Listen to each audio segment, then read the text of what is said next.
नमस्कार. मी डॉक्टर रजनी पत्की. दरवर्षीप्रमाणे या चातुर्मासामध्ये सुद्धा वाङ्मय व्रत करण्याचा मानस आहे.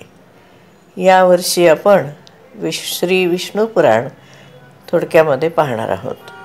विष्णू पुराण हे 18 पुराणांच्यापैकी एक महत्त्वाचं असं पुराण आहे. हे पुराण पराशर ऋषींनी सांगितलेलं आहे. प्रथमतः आपण वंदन करूया ऋषींना आणि मग पुराणाची सुरुवात करूया. नारायणं नमस्कृत्य नरं चैव नरोत्तमं देवीं सरस्वतीं व्यासं ततो जयमुदीरयेत. श्री गुरुभ्यो नमः. हा प्रथम अंश आज आपण सुरुवात करणार आहोत. विष्णू पुराणामध्ये अंश अशी विभागणी आहे. 6 अंश यामध्ये आहेत. भागवत पुराणामध्ये जसं स्कंध म्हटलं आहे तिथं याला अंश असं म्हटलेलं आहे. यामध्ये वेगवेगळे अध्याय आहेत. तर प्रथम अध्याय जो आहे तो ग्रंथाचा उपोद्घात आहे, म्हणजे प्रस्तावना आहे. सुरुवात नेहमीप्रमाणे श्री सूतांच्या प्रश्नाने होते. सूत म्हणतात, मैत्रेय आपले नित्यकर्म केल्यानंतर पराशर ऋषींना प्रणाम करतात आणि त्यांना चरणस्पर्श करून प्रश्न विचारतात. ते म्हणतात, हे गुरुदेव, मी आपणाकडून संपूर्ण वेदांग सगळ्या धर्मशास्त्रांचा क्रमशः अभ्यास केलेला आहे. हे मुनिश्रेष्ठा, आपल्या कृपेने माझे जे विपक्षी आहेत, म्हणजे माझे जे शत्रुत्व करतात माझ्याशी किंवा मित्र नाहीत, ते सुद्धा असं म्हणणार नाहीत की मी संपूर्ण शास्त्रांच्या अभ्यासामध्ये परिश्रम घेतले नाहीत.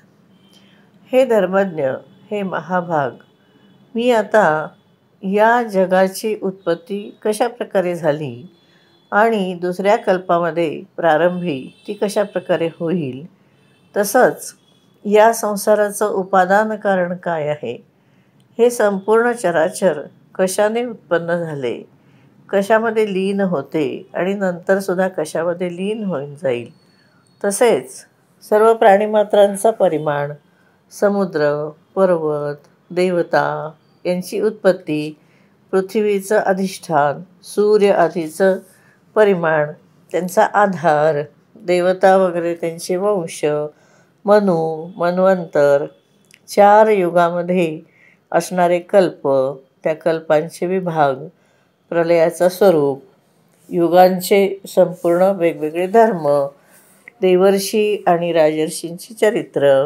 व्यासांनी जे वैदिक शाखा केलेल्या आहेत त्याची रचना कशी केली, वर्ण, आश्रम, हे सर्व हे शक्तिनंदन आपण मला सांगावे, कारण आपण प्रसन्न असावे आणि आपल्या कृपेने मला हे सगळं समजेल.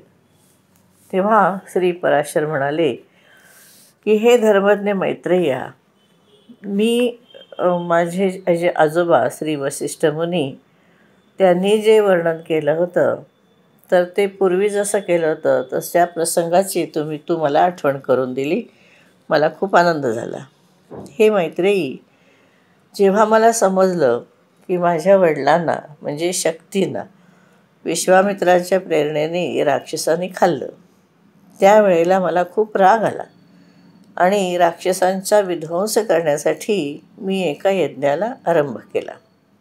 त्या यज्ञामध्ये अनेक शेकडो राक्षस जळून भस्म झाले आणि हे राक्षसकुल नष्ट होताना बघून माझे आजोबा वसिष्ठ ऋषी मला म्हणाले की हे वत्सा, इतका क्रोध बरा नव्हे, याला शांत कर आता, कारण राक्षसांचा काही अपराध नाही, तुझ्या पित्याच्या नशिबामध्ये तसं होतं.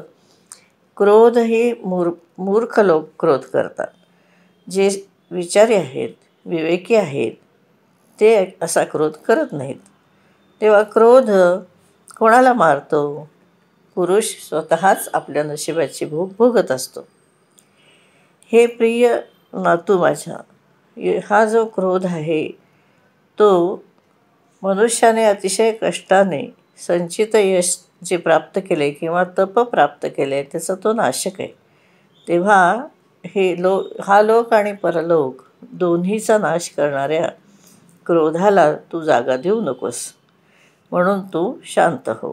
राक्षसांना दग्ध करून काही लाभ होणार नाही, म्हणून या यज्ञाला तू समाप्त कर. माझ्या आजोबांनी असं सांगितल्यावर मी थोडा विचार केला आणि माझा यज्ञ समाप्त केला. त्यामुळे वसिष्ठ माझ्यावरती खूप प्रसन्न झाले.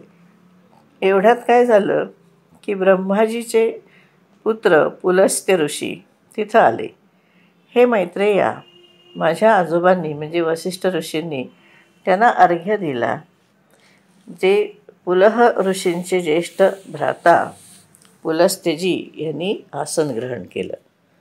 पुलस्त्य मला म्हणाले की तुझ्या मनामध्ये खूप वैरभाव होता आणि तरीसुद्धा तू आपल्या आजोबांच्या म्हणजे वसिष्ठांच्या म्हणण्यानुसार त्यांना क्षमा केलीस, म्हणून तू संपूर्ण शास्त्रांचा ज्ञाता होशील. हे महाभाग, खूप क्रोधित झाल्यावरसुद्धा तू माझ्या संतानांचा म्हणजे राक्षसांचा, पुलस्त्य ऋषी हे रावणाचे पिता म्हणजे राक्षसवंश त्यांच्यापासून म्हणजे झाला असं म्हणता येईल. तेव्हा ते म्हणाले की हे वत्सा, तू पुराण संहिताचा वक्ता होशील आणि देवतांचं यथार्थ असं रूप जाणशील. म्हणून माझ्या प्रसादाने तुझी निर्मल बुद्धी, प्रवृत्ती आणि निवृत्ती यासाठी जी कर्म करावी लागतात त्या कर्मामध्ये होत राहील.